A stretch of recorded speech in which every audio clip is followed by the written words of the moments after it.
president is about to do something that is apocalyptically dumb. There is a chance it's coming out. If it does, it's catastrophic. When all the facts are on the table, I don't look so bad. Respectfully, You look very bad.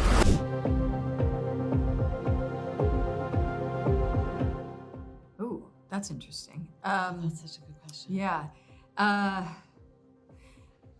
Like all women, probably a lot. I mean, at the initial point of impact, I mean, I think it's just a gut punch. So I think it's still figuring it out. But probably a lot, and that she's let herself get wrapped up in it again. But who knows where it's gonna go from here? I mean, we'll find out. We'll find out. Very Yes, we excited. will. Season 4 is already Yeah. on the way. And you start filming soon, right? Soonish. Yeah, soonish.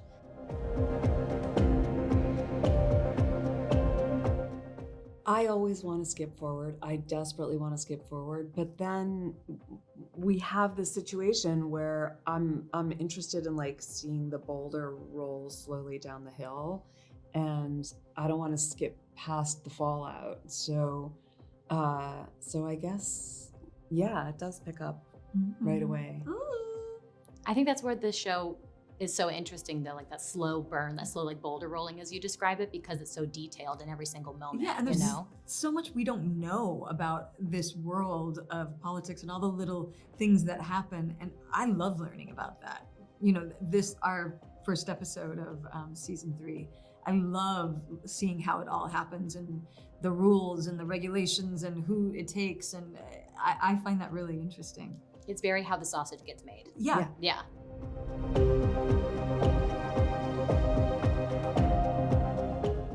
Might be a big topic for next season. Yeah, I mean, I think she adores Hal, but I do think it would be true to say that she doesn't align with him morally 100% of the time, and I think that's the danger of that relationship.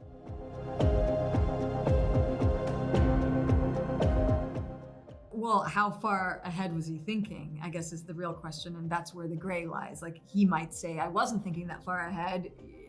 Well, I guess, you know, that there's a gray, and I think there's always a right in his mind to what should happen for the right reasons. I think that's where they disagree. I think she's gonna feel like he used her, but we'll find out. I don't know yet, but that's my guess.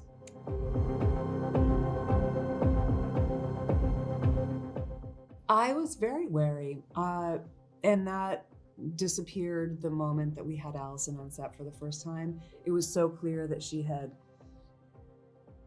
created a character that was completely different than what she was before, and then bringing Brad into that, they're both so good. Like, they don't want to play the same character again, and they don't want to play the same relationship again, and they just aren't.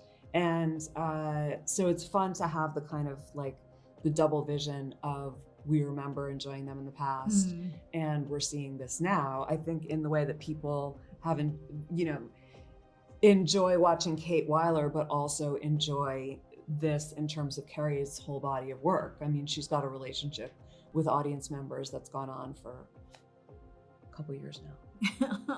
couple decades. Such a long time.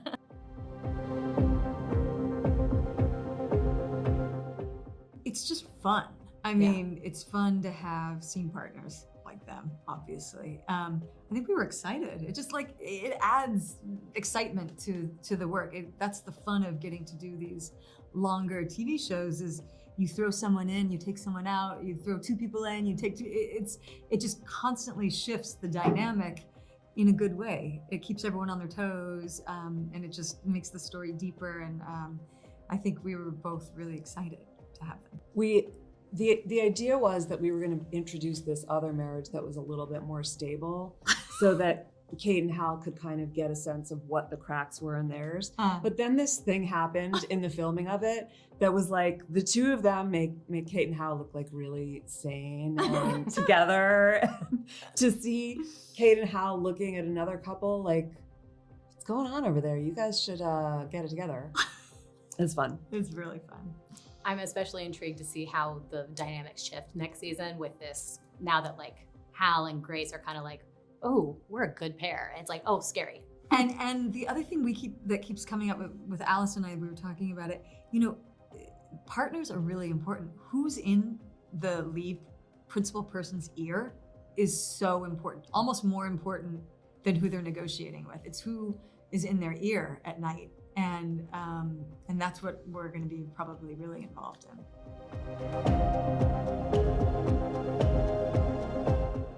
Well, I knew there was a lot of hype about it, and that people, West Wing fans, were excited about our reunion, and frankly, I was too. And I think that it gave me. Deborah didn't have any. She might have had some initial qualms about it, but I think once you see us in these roles, it's completely.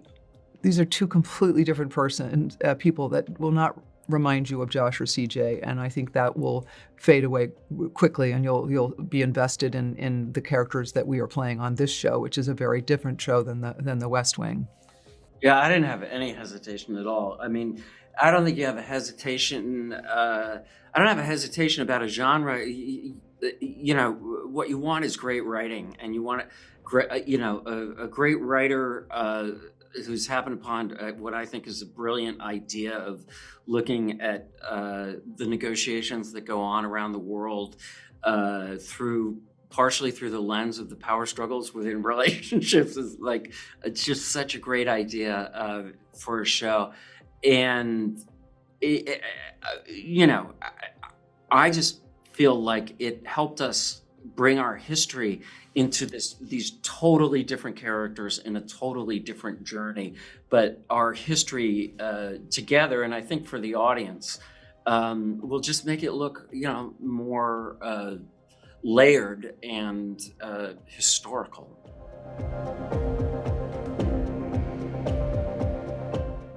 Oh, yeah, that's a great way of putting it. I think they are excited by each other's minds and their like-mindedness and their ability to maybe not do things so conventionally to get what they want. They are able to, I think they're really getting off on that about each other, and they're getting along famously, and they make a really, really huge decision in this season to do something pretty nefarious, I guess you'd call it, or just underhanded in a way that I think they see through that and see the greater good of their decision. But I think Kate realizes what's happening between them at the end and what they've done. And I think that, it shows you right away, that she's not on board with it. And I see her as a potential troublemaker to what we're doing as a team, and it's trouble for season 4, I think.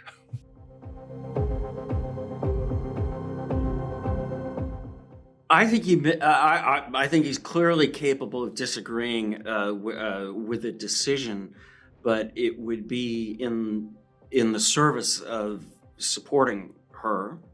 I believe. I think he's clearly a guy who is in the unfortunate position of being deeply in love with a brilliant, complicated woman, and I don't think that baseline of their relationship would go away. But I think within that, they can tangle. What I find so refreshing about The Diplomat is that it's, even with the occasional evils that are committed in the show, I find some good escapism from our real life dysfunctional government in this. It's very nice to see competent people in the weeds of their jobs making all these everyday decisions. Yeah, and I think it's important for a show right now. Sometimes it can feel like we're watching a reality show, but the truth of it is that the stakes are high and the consequences are real. For people trying to sort of build a better future for the world, and that stuff remains important. And if we can show public service in that way at this moment, I think it's a good thing.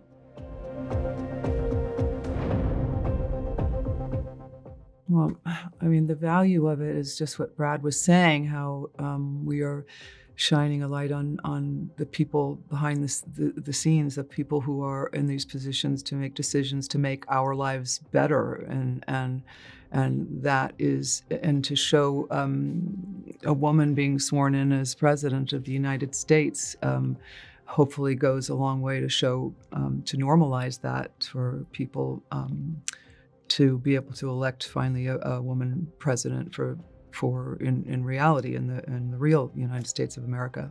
A lot of barriers still there, and anything you can do to dispel that or show what good people look like behind the scenes of making policy decisions.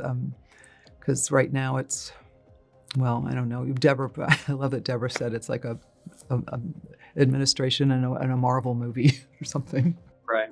Yeah, I keep saying it's like the Kardashians got together with the Squid Game and had Tony Soprano as a baby, and now